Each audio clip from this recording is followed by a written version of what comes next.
Hello, hello, good day to you. My name is Benny Peters Adaji.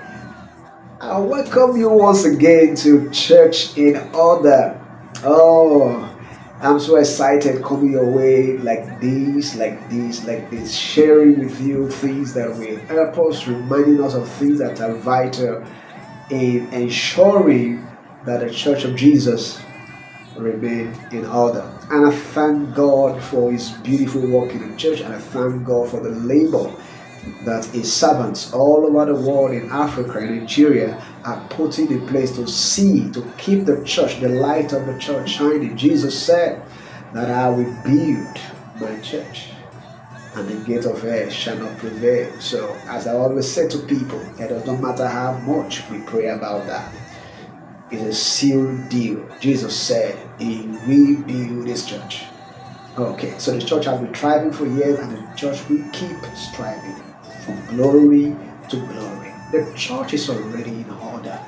We are not trying to put the church in order. No, we are only talking and speaking on the things we must keep doing for us to maintain that order that Jesus has placed in our hands.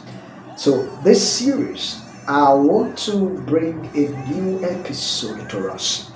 And what I will share with us today, I'm sure is going to help us. I'm sure it's going to help you. I'm sure it's going to help someone out there who will be listening to me for the good of our local churches. We talked about the importance of having an annual evaluation, the importance of having a strategic annual evaluation. How important it is for a local church to sit down this December, to sit down in January, and have a corporate annual strategic evaluation meeting where you look at the performance for the year and plan for the new year. So it was an insightful one. If you will not see that, please check it out in my YouTube, Benny Peters Adaji. Today, my YouTube channel, a complete video. You listen to it. I'm sure it's greatly going to bless you in so many ways. Today, I want to share with you what I called 4 ways churches grow numerically. 4 ways. So I'm talking about numerical growth for churches. I've observed over the years of my doing ministry that there are different ways pastors and churches, different ways they apply to see that they grow numerically, they increase in numbers, and some of these ways are not healthy, while some are healthy. So we need to correct that. We need to point light in that direction and say, hey, this thing is not supposed to be. And in fact, you experience more limitations when you begin to apply the wrong method of growing numerically. The world may applaud you. You may have some material level of success, but when it comes to the way God will screen and God will assess your performance.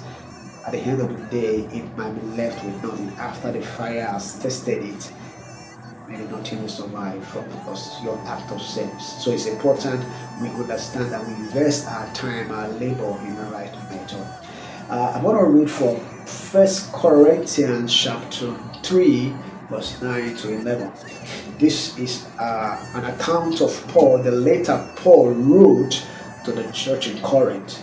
This chapter 3, particularly where I'm about to read, the previous verses, verse 8, 7, 6 upwards, you see that Paul was addressing the vision in the local church in Corinth.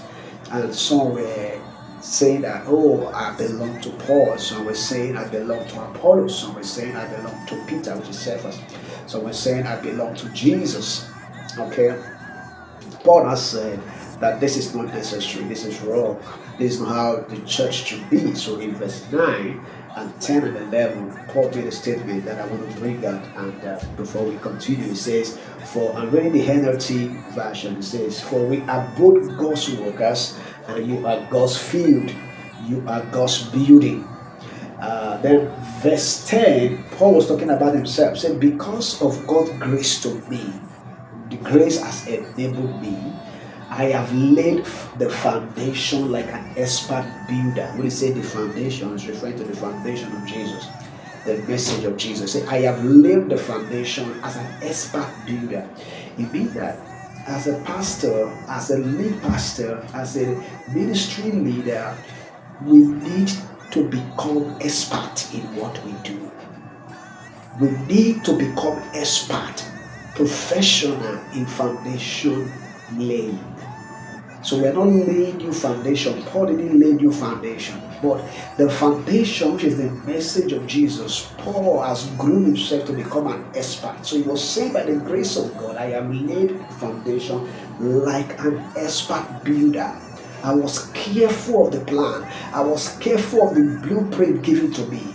And I watched the blueprint and I patterned after that blueprint carefully like an expert builder. So no others are building. Now others are building on it. Alright? Now this foundation I have laid, others are building. Now what Paul was saying here is that I've started fellowship in Corinth, I had a fellowship in Philippi, I have a fellowship in Ephesus, in Galatia, I have a fellowship in these places. Okay? Now I can't be here, I can't be everywhere. So there are pastors I have groomed, there are leaders I have raised up, they will head these different places. Now they are building on the foundation I have laid, the message, the seed I have dropped in the heart of everyone in this congregation. They are there building on it. Say, but whosoever is building on that foundation of Jesus must be very careful. Must be very careful.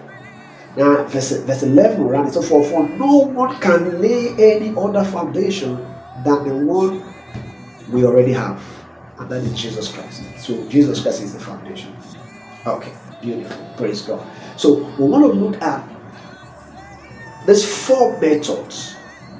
Four methods. The first one we'll mention is a big no.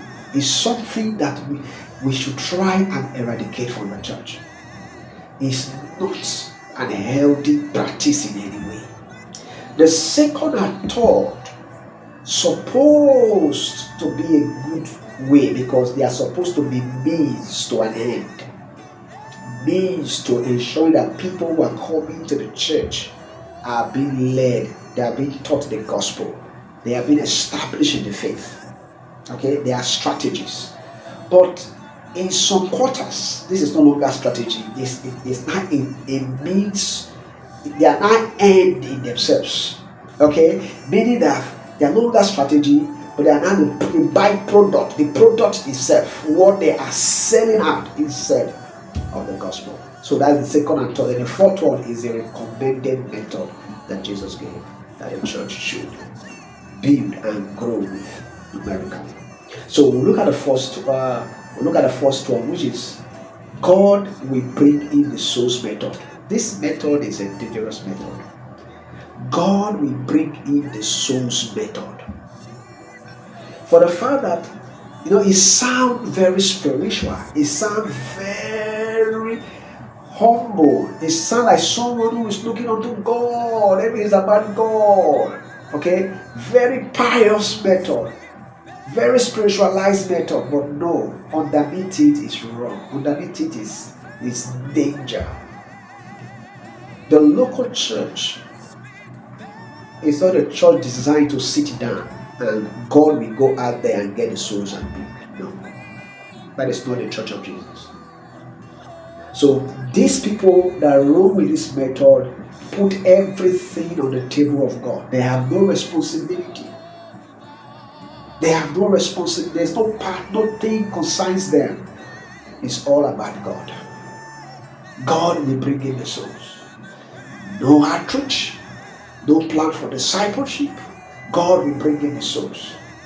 And they also have the mind that since God brought in the souls, God will keep them. So if a member leaves the church, no, let her go, let him go. Whoever God gives to us, no man can take. That means if he's going, if she's leaving, God has not brought her, God has not brought him to us. You see how dangerous it is. You see how bad this method is. Okay, so we'll begin to look at the problem associated with this method. Now, the problem with this method is this. I've just mentioned some already. I've mentioned some already. I will still emphasize them. The one is that they don't even know they are running a growth method. They don't even know what they are doing. What they are doing is that they are gathering, they are clapping, they are taking offering. Somebody will preach, they will just sing, and they will go. That routine continue to them. That is church. Okay, to them, church is doing well.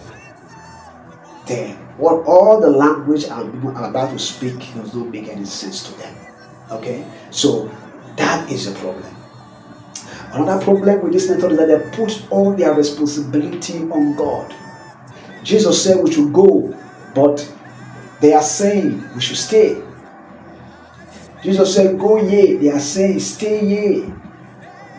Jesus said, go and meet the sinner half there. They are saying, hold on here. The sinner will come and meet us here. So, they expect God to bring in the souls for them.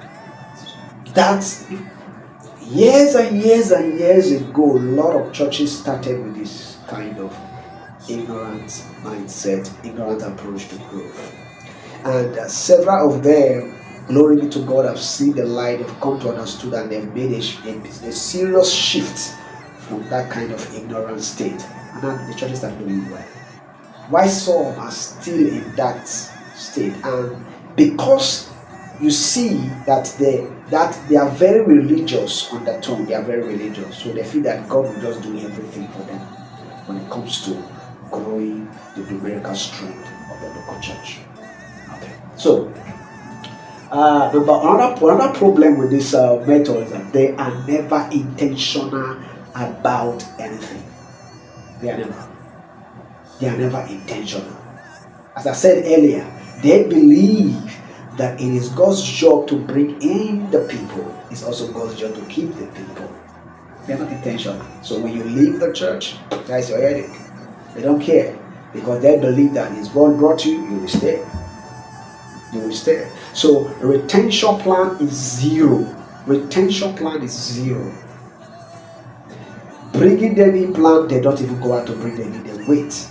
In this kind of church, when you go, how do you know them? When you go to this church and you say you are a first timer, your name is John. When they welcome you and you say, John, how did you get to know? Who brought you? Who invited you? I said, nobody invited me. I was in a dream and I saw an angel showed me the signboard of the church. This kind of church, they will start shouting. They will start shouting, God has brought souls for us. They believe that God will do so many for them through dreams. They believe that God will do so many for them through visions.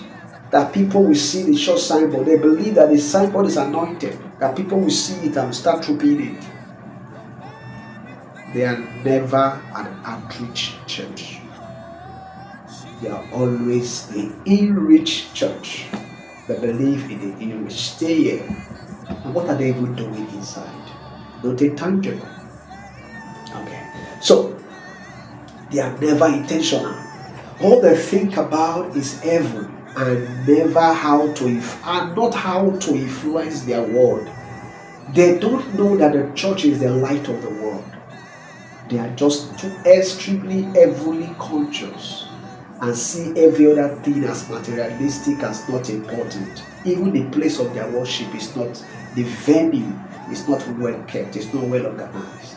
They believe that good sound system is demonic. Oh, let them just try. The best they can try is to get an Ahuja on speaker, Ahuja plastic mic. And as long as they can hear, they can talk through it quietly, they are okay. Am I saying that Ahuja is bad? No, I'm not saying that bad. Just talking about those Ahuja products of in those days. Not now, in those days. You understand what I'm talking about? Alright. Now, another problem with this church that believe that I believe in this method of God will bring them in. Okay.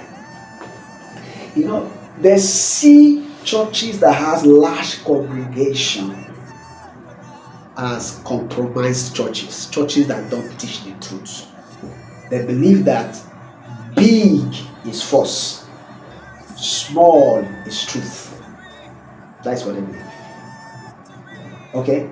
We are small, don't mind them. We are small because we speak the truth. Fire is real. We speak the truth there. They don't preach fire. Yeah, we preach fire. That's why people cannot stay that. They can't be comfortable here. Don't mind them. And few of them are here. That's exactly. That is fallacy. That is fallacy.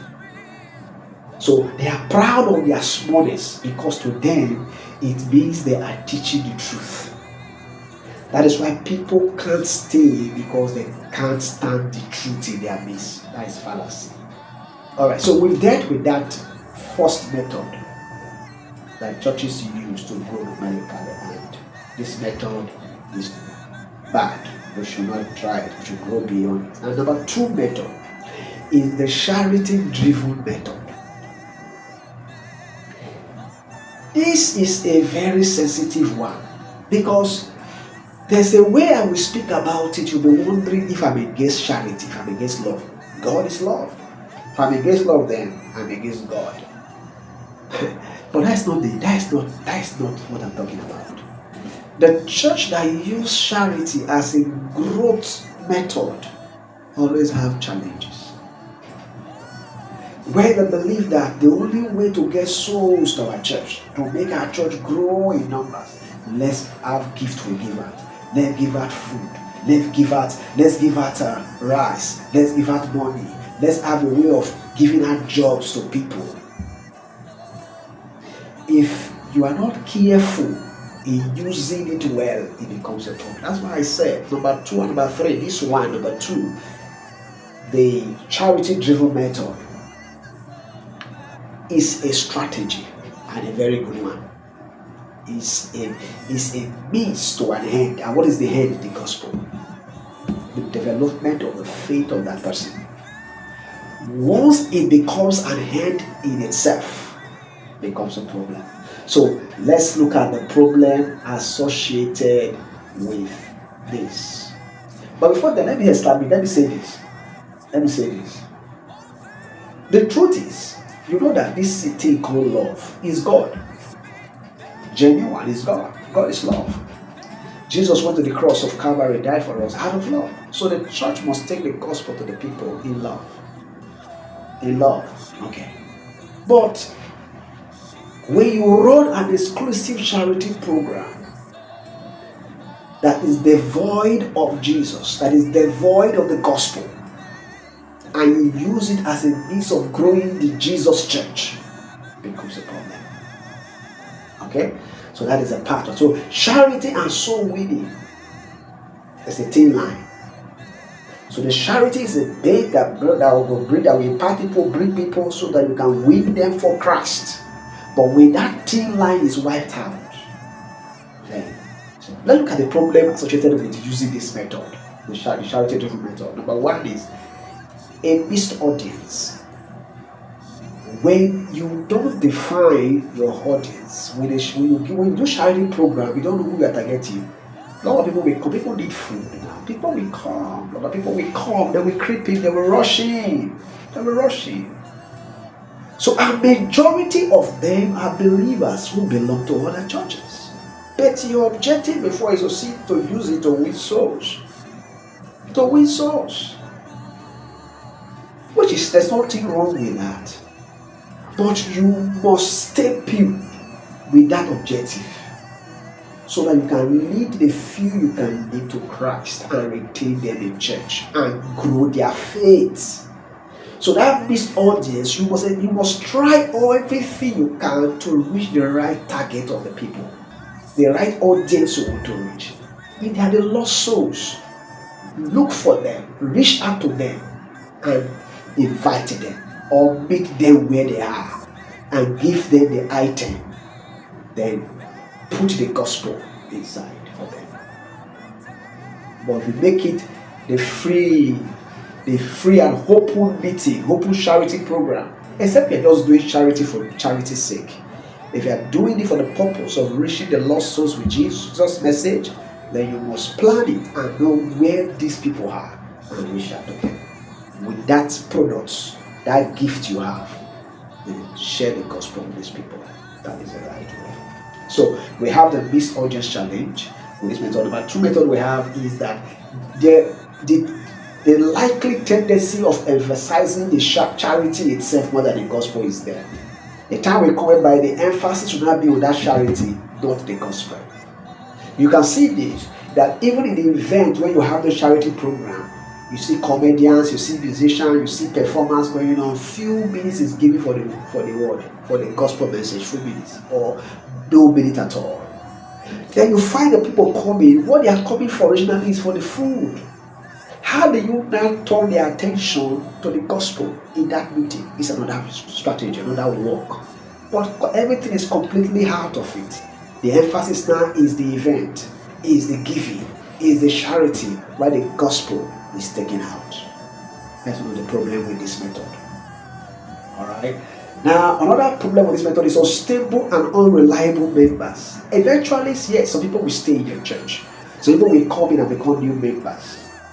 And they are hoping that this kind of church that is giving out this kind of feeling, they will be able to help me, they will be able to make my life better. When they come in and their life is not getting better, they are not getting the help they expected, and they now heard that another church is giving us something, they will leave.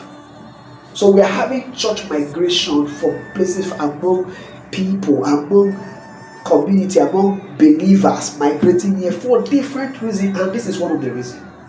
I am not getting what I need here. That church is offering it. Material thing, they will move.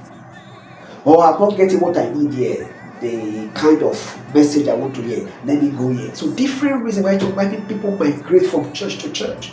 So we must be careful how we use charity. But if you are using it solely to grow, to attract members, and end it there, it becomes a dangerous method. So you have unstable and unreliable members if you are not careful. So as they come in, what do you do with them? It's a bet. As they come in, you must have, which is number 4 problem, is that there is this lack of faith development plan. They come in with that motive. They love the church because of what you've given them. Is there a program to disciple them, to grow their faith, so that consciousness, that mentality they came with, can be redefined into the healthy one? If there is no, you leave them and they will become problem to you, and eventually they will leave.